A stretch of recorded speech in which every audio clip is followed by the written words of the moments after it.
The air on the banks of the Volga River in the autumn of 1552 did not smell of the coming winter. It smelled of sulfur, wet earth, and the copper tang of imminent death. The ground beneath the feet of 150,000 men was not merely vibrating with the march of boots and hooves, it was trembling from the shock waves of a new era. On a hill overlooking the great limestone walls of a defiant city, a young man of 22 stood watching. He was pale, intense, and driven by a religious fervor that bordered on mania. History would eventually know him as a monster, a tyrant who beat his own son to death and terrorized his nobility. But on this day, beneath the gray skies of October, Ivan IV was not yet the terrible. He was a young czar desperate to prove that his title was not just a word, but a mandate from God. Before him lay the fortress city of Kazan, the last great stronghold of the Golden Horde's legacy in the West, a thorn in the side of Moscow for over a century. What happened next was not just a battle. It was a cataclysmic collision of civilizations, a demolition of the old medieval order, and the violent birth of the Russian Empire. To understand the sheer magnitude of the Siege of Kazan, we must first step back from the smoke-filled trenches of 1552 and look at the long shadow that had been cast over Russia for 300 years. For generations, the Russian principalities had existed under the humiliating yoke of the Mongols. Since the days of Genghis Khan's grandsons, the horse lords of the steppe had dominated the forests of the Rus. They extracted tribute, they appointed princes, and they crushed dissent with terrifying speed. But empires, no matter how vast, eventually fracture. By the 15th century, the monolithic Golden Horde had shattered into splinter states. The Khanate of Crimea, the Khanate of Astrakhan, and, most formidably, the Khanate of Kazan. Kazan was not merely a military outpost. It was a wealthy, cosmopolitan hub of trade, sitting at the confluence of the Volga and Kazanka rivers. It was the gateway to the east, a fortress of Islam on the edge of Orthodox Christendom, and a center of a slave trade that saw thousands of Russians captured and sold into bondage every year. For the rising Grand Duchy of Moscow, Kazan was an existential threat. It was a reminder of past subjugation and a barrier to future expansion. Moscow could never be truly sovereign, let alone an empire, as long as the Tatars of Kazan could ride out of the east to burn villages and demand tribute. The conflict between Moscow and Kazan was a blood feud that had bled through decades of skirmishes and proxy wars, but by the time Ivan IV ascended to the throne, the dynamic had shifted. Ivan was the first ruler to be crowned Tsar of all Rus, a title that claimed lineage not just from the Kievan princes, but from the Roman Caesars. A Tsar could not pay tribute. A Tsar could not tolerate a rival predator on his doorstep. However, Ivan's early attempts to subdue Kazan were disastrous failures. Campaigns in the late 1540s ended in humiliation. The Russian armies were beaten back not just by the Tatar arrows, but by the logistics of war. The spring thaws turned the roads to mud, supply lines collapsed, and the artillery, heavy and unwieldy, sank into the mire. The Tatars mocked the young Tsar. They believed Moscow was incapable of a sustained siege so far from home. They were wrong.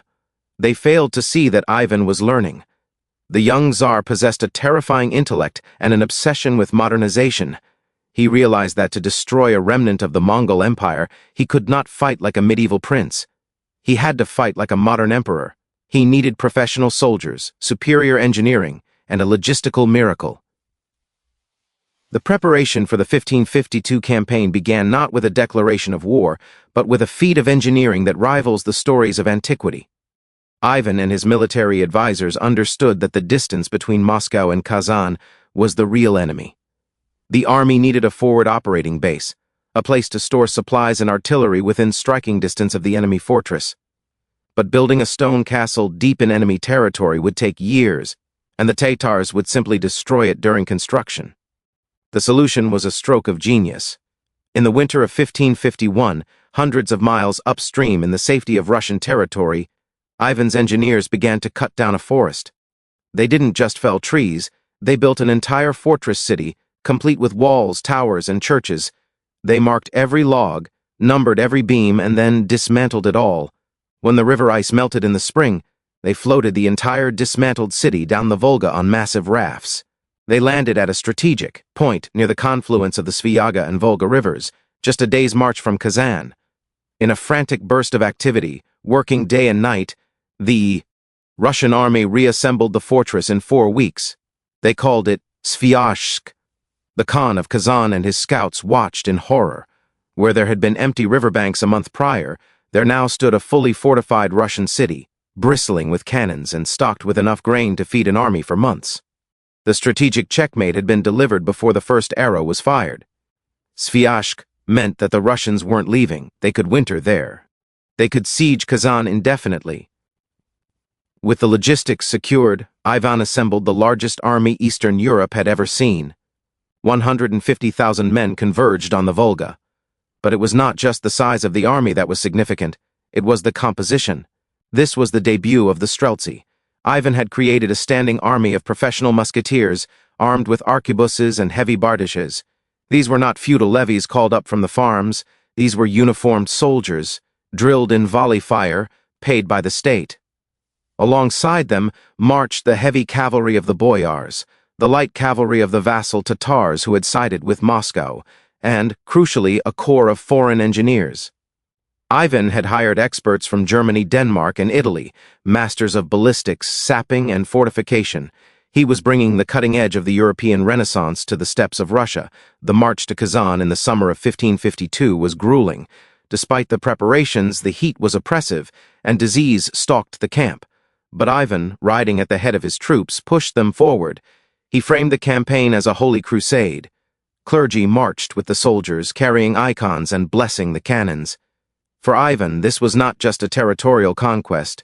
It was a spiritual war, a reclaiming of land for the Orthodox cross. By August, the Russian Ocean of Steel arrived at the walls of Kazan. The city was a formidable nut to crack. It sat on a high promontory, surrounded by swamps and the river, protected by double wooden walls filled with earth and stone, a design that absorbed cannonballs better than pure masonry.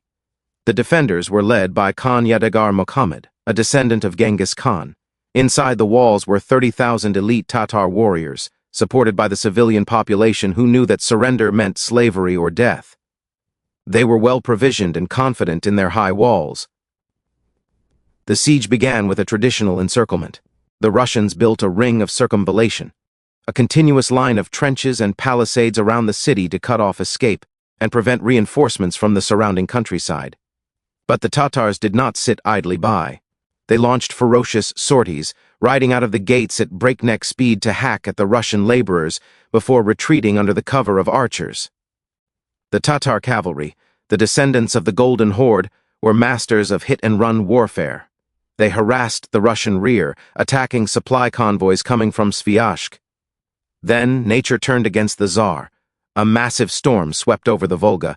Hurricane-force winds tore through the Russian camp, ripping up tents and sinking boats laden with supplies. The heavy rains turned the trenches into rivers of mud. For a moment it seemed like the ghosts of the 1540s had returned. The morale of the Russian troops plummeted. Whispers of a curse circulated through the camp. The boyars advised Ivan to lift the siege and retreat to Sviazhsk for the winter. This was the crucible moment for Ivan IV. A lesser man would have folded, but Ivan displayed the iron will that would define his reign. He sent riders to Moscow and Sviazhsk demanding immediate resupply. He walked among the troops, rallying them, praying with them. He ordered the construction of siege towers, massive wooden structures taller than the walls of Kazan, mounting cannons on their upper decks to fire down into the city streets. But the key to the city would not be found in the height of the towers, but in the depth of the earth. The foreign engineers, led by a mysterious figure recorded in chronicles as Rozmisul, likely a Litvin or a Western European specialist, proposed a solution that the steppe warriors inside Kazan were unprepared for: mining. While the cannons kept the defenders' heads down, Russian sappers began to dig. They started hundreds of yards back from the walls, tunneling through the clay and limestone. It was grueling, claustrophobic work, digging by candlelight, terrified that the enemy might countermine and break through to slaughter them underground. The primary target was not just the walls, but the city's lifeblood, the secret underground spring that supplied Kazan with fresh water. In early September, the first mine reached its destination. Deep beneath the secret water passage leading from the city to the river, the engineers packed barrels of gunpowder. When the fuse was lit, the explosion was muffled but devastating. The secret gallery collapsed, the water supply was cut. Inside Kazan, panic began to set in. The wells inside the city were foul and insufficient. Disease began to spread among the defenders. Yet Kazan refused to yield. The Tatars were fighting for their existence. They knew that the fall of the city meant the end of their nation. They repaired the breaches in the walls with timber and debris. They rained arrows and boiling pitch down on the Streltsy who attempted to scale the ramparts. The psychological warfare was intense. The Tatars would stand on the walls, shouting insults at the Tsar, displaying their backsides and engaging in ritualistic mockery of the Orthodox faith. In response, Ivan ordered Tatar prisoners to be T.I. ed to stakes in front of the walls, hoping their countrymen would not shoot them. The defenders of Kazan shot them anyway, shouting that it was better to die by a Tatar arrow than live as a Russian captive. By late September, the Russian ring had tightened like a noose. The siege towers were now flush against the walls, allowing Streltsy to fire point-blank into the defenders. The Russian artillery, numbering over 150 heavy guns, pounded the fortifications day and night. The noise was deafening, a constant thunder that made sleep impossible. The wooden walls were splintered and burning, but the earth packing held them together. The final blow was prepared in secret. The engineers had dug a massive tunnel under the main section of the Kazan fortress wall, beneath the Atalik bastion. They packed it with an unprecedented amount of black powder. The plan was simple: blow a hole in the defenses so wide that the sheer weight of Russian numbers would overwhelm the remaining garrison. The date was set for October 2nd, the feast of the intercession of the Theotokos. The symbolism was deliberate. Ivan wanted the victory to be seen as a divine intervention. As the sun rose, the Russian army stood in formation, silent, waiting. The priests began to chant. Ivan was in his chapel tent, deep in prayer. His generals urged him to come out, to lead the assault, but he refused to leave until the liturgy was finished. Then the earth opened up. The explosion of the mine under the Atalik bastion was so powerful that heavy timber and stone were hurled miles away. A massive section of the wall simply disintegrated, vanishing in a cloud of dust and black smoke. Before the dust could settle, the signal trumpets sounded. "God is with us!" roared the Russian lines. The Streltsy, the cavalry, and the infantry surged forward into the breach. Simultaneously, other mines were detonated at different points along the wall, creating multiple points of entry. The defenders of Kazan, stunned, deafened, and outnumbered, rallied with the desperation of the doomed. The fighting in the breach was savage. It was hand-to-hand, knife and saber, amidst the rubble and the smoke. The superior reach of the Russian bardishes and the volley fire of the muskets began to tell. The Russians poured into the city, but the battle was far from over. Kazan was a maze of narrow, winding streets, and the Tatars turned every house into a fortress. The fighting devolved into a brutal urban brawl. Civilians threw rocks and boiling water from rooftops. The Khan's elite guard retreated to the citadel, the inner sanctum of the fortress, for a final stand. Ivan, finally emerging from his prayers, rode into the burning city. The sight of the Tsar invigorated the exhausted Russian troops. They pushed toward the Khan's palace. The slaughter was indiscriminate. The accumulated rage of centuries of servitude, the frustration of the long siege, and the religious fervor of the crusade were unleashed. The streets ran slick with blood. The chronicles describe piles of bodies so high that they blocked the alleyways. The final stand took place in the courtyard of the Khan's palace. Khan Yadigar Mohammed and his remaining commanders fought until they were surrounded. Recognizing the futility, the Khan surrendered. He was taken alive, a prize to be paraded in Moscow. The rest of the defenders were not so lucky. The order was given, no mercy for the men bearing arms. The massacre that followed effectively wiped out the male population of the city. By the evening of October 2nd, the silence that fell over Kazan was heavier than the roar of the cannons. The city was in ruins. The fires cast long, dancing shadows over the broken walls. Ivan the Terrible walked through the devastation. He was Victorio. He had done what his father and grandfather could not.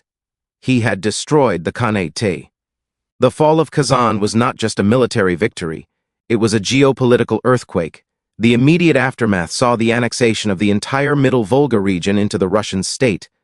4 years later, the Khanate of Astrakhan would fall, giving Russia control of the entire Volga River from its source to the Caspian Sea. This opened the trade routes to Persia and Central Asia. It unlocked the vast resources of the Urals and, eventually, the path to Siberia. But the psychological impact was even greater. The capture of Kazan shattered the myth of Tatar invincibility. For the first time, the Russians were the conquerors, and the Tatars were the subjects. It marked the definitive end of the Mongol yoke, not just politically, but spiritually. Moscow was no longer a vassal state hiding in the forests. It was an imperial power expanding into the steppes. To commemorate the victory, Ivan ordered the construction of a cathedral in Moscow. He wanted a monument that would capture the glory, the chaos, and the divine intervention of the siege. The result was the Cathedral of the Intercession of the Most Holy Theotokos on the moat, known to the world today as St. Basil's Cathedral. Its colorful, swirling onion domes are said to represent the turbans of the defeated Khans, or perhaps the flames of the burning city. It remains the most iconic symbol of Russia, a permanent stone testament to the day the Golden Horde was finally broken. However, the victory came at a cost to Ivan's soul. The brutality of the siege, the absolute power he wielded, and the validation of his divine mandate fueled the darker aspects of his personality.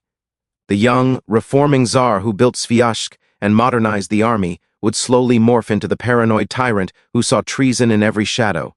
The destruction of Kazan was the high watermark of his reign, but it also set the stage for the terror of the Oprichnina that would follow. The integration of the Tatar lands also changed the very nature of Russia. It was no longer a homogeneous Slavic state. It had absorbed a massive Muslim population. Ivan, surprisingly, showed a degree of pragmatism after the initial slaughter. He incorporated the Tatar nobility into the Russian aristocracy. Many of the great noble families of Russia in the centuries to follow would trace their lineage back to the Tatar Mirzas, who swore fealty to Ivan after 1552. Russia was becoming a multi-ethnic, multi-religious empire, a bridge between East and West, a character it retains to this day. As we look back at the smoking ruins of Kazan in 1552, we see the pivot point of Eurasian history. If Ivan had failed, if the rains had washed away the Russian resolve, or if the mines had failed to detonate, the history of the world would look drastically different. A strong, independent Kazan could have checked Russian expansion, preventing the colonization of Siberia and keeping Russia bottled up in Europe. There would be no Russian Pacific coast, no superpower spanning 11 time zones. The destruction of the final Mongol Empire was absolute. The Golden Horde, which had once terrified the world from Beijing to Budapest, was reduced to dust and memory. In its place rose the Russian eagle, hungry, two-headed, looking both east and west, its claws sharpened on the limestone walls of Kazan.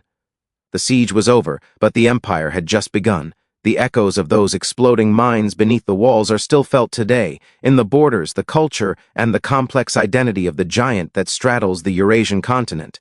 The Battle of Kazan was the funeral pyre of the Mongols and the cradle of the Tsars.